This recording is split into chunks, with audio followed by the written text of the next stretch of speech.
ஆசிரியரின் அர்ப்பணிப்புள்ள பணிக்கு மறுபக்கம் மாணவர்களுக்கு எதிராக நடக்கும் வன்முறைகள் இன்னும் தொடர்கின்றன.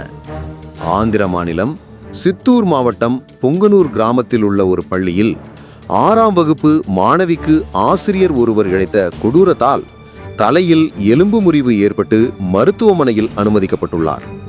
சம்பந்தப்பட்ட மாணவி வகுப்பறையில் சில குறும்புத்தனம் செய்ததாக கூறப்படுகிறது. இதனால் கோபமடைந்த ஆசிரியர் தன் கையில் வைத்திருந்த டிஃபன் பாக்ஸை கொண்டு அந்த மாணவியின் தலையில் பலமாக தாக்கியுள்ளார். இந்த தாக்குதலின் வீரியம் காரணமாக மாணவியின் தலையில் பலத்த காயம் ஏற்பட்டு உடனடியாக மருத்துவமனையில் அனுமதிக்கப்பட்டார். முதற்கட்ட பரிசோதனையில் சிறுமியின் மண்டையோட்டில் எலும்பு முறிவு ஏற்பட்டிருப்பது உறுதி செய்யப்பட்டுள்ளது. தங்கள் பிள்ளைகளை நல்ல ஒழுக்கத்தை கற்றுக்கொள்வார்கள் என்ற நம்பிக்கையில் பள்ளிக்கு அனுப்பும் பெற்றோர்களுக்கு இச்சம்பவம் மிகுந்த அதிர்ச்சியையும் வேதனையையும் ஏற்படுத்தியுள்ளது. ஒரு மாணவியின் குறும்புத்தனத்தை ஒழுங்குபடுத்துவதற்கு இப்படி ஒரு கொடூரமான தாக்குதல் அவசியமா என்று சமூக ஆர்வலர்களும் பொதுமக்களும் கேள்வி எழுப்பி வருகின்றனர்.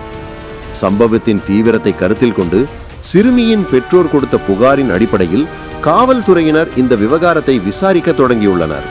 தாக்கிய ஆசிரியர் மீது சட்டப்படி கடும் நடவடிக்கை எடுக்க வேண்டும் என்றும் இது போன்ற சம்பவங்கள் மீண்டும் நிகழாமல் இருக்க கடுமையான விதிகள் உருவாக்கப்பட வேண்டும் என்றும் பொதுமக்கள் வலியுறுத்தி வருகின்றனர்.